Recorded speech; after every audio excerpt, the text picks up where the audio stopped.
when it comes to objectification and cooperation, cooperation is working with, objectification is seeing the person as the object. Now, when it comes to having an actual healthy relationship, right? That means that you have to experience a relationship with a person, right? Which means cooperation. And you shouldn't be experiencing a relationship with a person that you feel is there for you, which is objectification. So it's with you, cooperation, for you, objectification. Now, let me break that down. When you're in a relationship, right? And you're with the person is with you, you're with them. That means you are two individuals getting together to share an experience.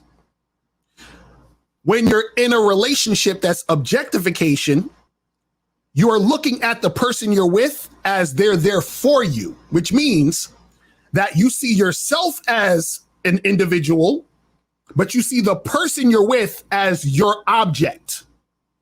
You understand? Which is where a lot of ownership comes in, where you start to feel like, well, this is my girl or my man. This is where the ownership comes in. You understand?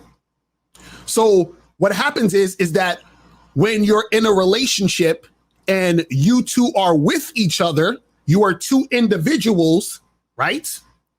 Who are experiencing that relationship together in a cooperative manner, right?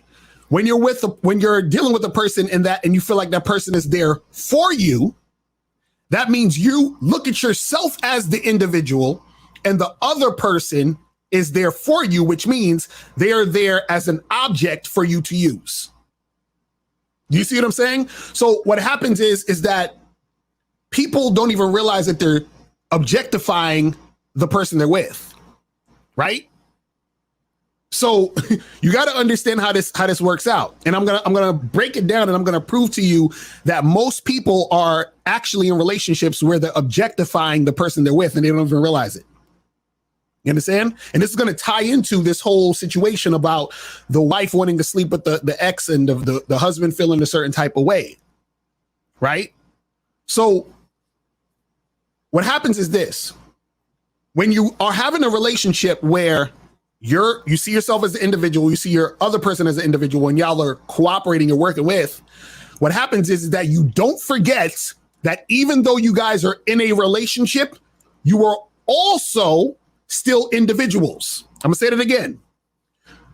When you guys are in a relationship that's cooperative, you understand that you guys are together, but at the same time, you are also individuals.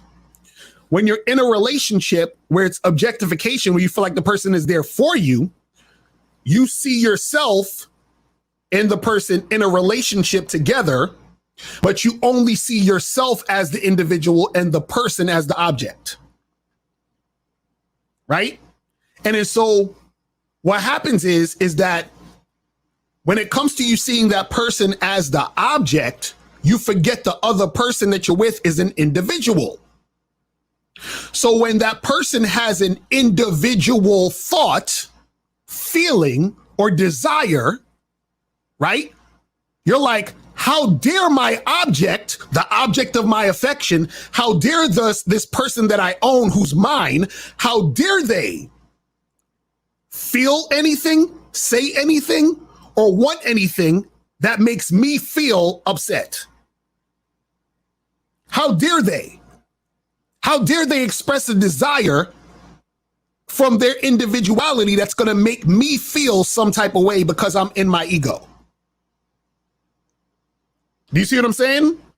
See, what you got to understand is that the objectification, when you think a person is there for you, now don't get this confused. When I say you're thinking a person is there for you, that's different than somebody doing something for you. Like I can do something for my girl. You understand? I can say, hey, you know what? I saw this, bracelet. I thought it was nice. I bought this for her because I thought it would look good on her, and I did that for her, right? That's different than thinking that she's there for me. Because when I think she's there for me, what happens is that I look at this situation and I say, you know what? My girl is there for me, so she's supposed to cook me eggs at 8 o'clock every day, and that's it. right? And that's what I need her to do. And if she's not doing that, then what the fuck is she there for? Right? Now, I could want eggs 8 o'clock every day in the morning, but she has to want to. Her individual preference needs to be her wanting to give me eggs at 8 o'clock in the morning. That's what cooperation means. See, when I tell you guys to find a woman who's going to cooperate, when I tell you guys to find a woman who's under your program, the fact that she's under your program should not be her being under your program by her feeling like, damn, I got to do this shit for this nigga. I got to be here. Fuck, I don't even want to do this, but I guess I got to because I'm his object. I'm his woman, right? It shouldn't be that. She should be happy to cook you the eggs. She should want to do this. So you want eggs and she wants to cook you the eggs. Those are two individuals cooperating. But if I see my woman as my object, like I own her, she may not want to necessarily cook me eggs, but she's going to do it because she feels like she needs to. She's going to be miserable. And I'm going to feel like I own her because she's my object. Remember, she's the object of my affection. You see what I'm saying? So what happens is that a lot of people in relationships, they're in situations where they're looking at the person as their object and they don't even notice. They have no idea they're objectifying the person they're with, right? Even to the extent of this, check this out.